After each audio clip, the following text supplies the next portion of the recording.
folk art represents the soul of a culture. The repeated motifs adopted by the members of a cultural group reflect the concepts and images that the people hold dear, that influence both artistic tastes and perceptions of the world. The geographic landscape of the cultural group's ancestral home often makes its way into folk art representations. These folk art traditions manifest throughout time in many different forms, adopting new motifs along the way or new artistic manifestations and media. The folk art of the Pennsylvania Dutch, or Pennsylvania Germans, retains mysterious origins. Not much research on the origins of barn stars and hex signs has been done, and some consider the art form to be indigenous to America. Other research suggests that the star designs can be traced to Germany and Switzerland, possibly with pagan origins. The nature-inspired art is considered to be purely decorative, or as my grandfather would say, just for nice. Portable hex signs in the form of discs made from plywood or similar material were popularized by the Kutztown Folk Festival in the early 1950s. The superstitious meanings associated with hex signs can also be attributed to the folk festival, where a hex sign painter discovered that his paintings sold faster if they were associated with mystical qualities. The hex sign tradition continues in southeastern Pennsylvania today and maintains its popularity among locals and tourists alike. My Berks County marriage certificate also draws on this traditional iconography, and I received a hex sign as a wedding present from my mother, who was Pennsylvania Dutch, of course. This particular hex sign, with 2 distal finks or goldfinches, is supposed to promote happiness and longevity in marriage. I visited the Reading Public Museum to learn more about the history of Pennsylvania German folk art. The popular designs of Fraktur consist mostly of images inspired by nature. Fraktur is a German typeface with a fractured look, hence the name. This typeface is complemented by illustrations, an Americanized version of the European tradition of illuminating manuscripts. The Pennsylvania Dutch, who were fond of decoration, used this art to adorn common everyday items. Popular images include birds, hearts, animals, flowers, wreaths, stars, and vines. This type of folk art appears on buildings, household items, and important documents. The designs I saw reminded me of the folk art of the Potawatomi, an indigenous American group of the northeastern woodlands of what is now the United States and southeastern Canada. The art of the Potawatomi, an Algonquin tribe, often appears on ceremonial clothing, bags, and baskets. The similarities between these two styles prompted me to consider whether there was any link between these two folk art styles.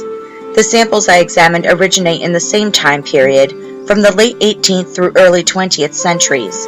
If the Pennsylvania Dutch folk art is considered to be indigenous to America, could it have been influenced by the land's indigenous people? While I don't have the answer to that question, I think it prompts further research.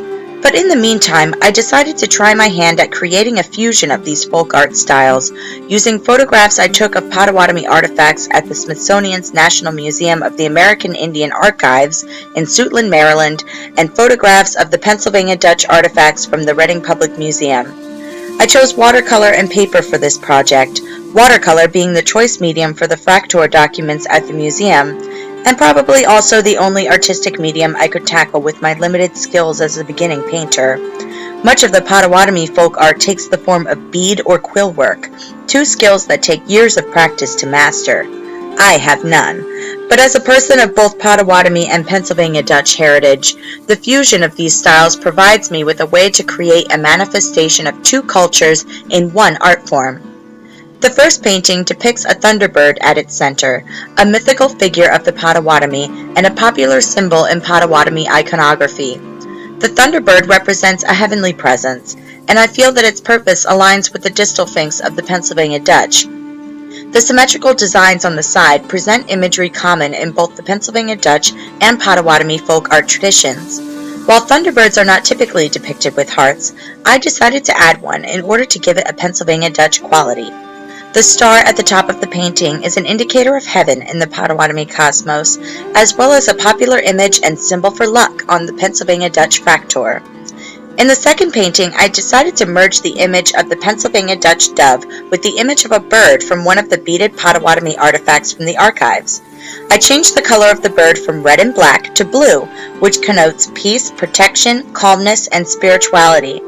The star in front of the bird draws on a popular barn star design, and the six-pointed stars in the upper right corner indicate peace, happiness, good luck, and good health in the Pennsylvania Dutch tradition.